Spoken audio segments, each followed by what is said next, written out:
One of the pieces I found most helpful for congregations that value a culture of innovation is to think about how transformation takes place within your congregation. And as a result of what's transformed within your congregation, how does that impact your larger community? But I want to walk through some key elements that come out of John Cotter's book on leading change. And so I'm going to start with just literally the first element that has to be in place for congregations that are thriving and leading transformation is that they need a sense of urgency. And leaders need to model it and articulate this sense of urgency, kind of turn up the temperature a little bit, set some dates. Hey, we got to move forward on this. The time is now. But somehow we need to move people beyond being on autopilot and in their comfort zones, that we're pushing, prodding, nudging people towards a better future.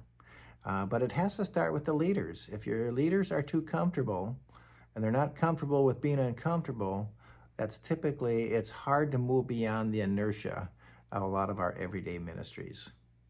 The second element is your leaders need to be willing to take risks, and that will lead to new ways of being and doing, because so often they're afraid of failure.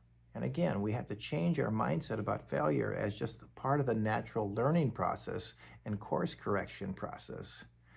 Another key element about creating urgency is so often we have systems that become, rather than helping us actually live into our preferred future, they become bottlenecks or obstacles or roadblocks.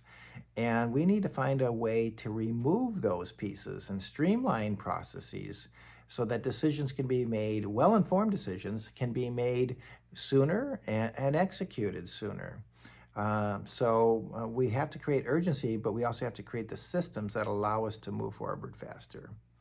And leaders ultimately have to have a mindset that there is a better way, and to also understand that we can't operate business as usual, that we need to stretch ourselves and reinvent ourselves. We need to be anticipating not just what the congregation or your community needs now, but what do we need a year from now, 2 years from now, and how do we use this precious time now to create a better future?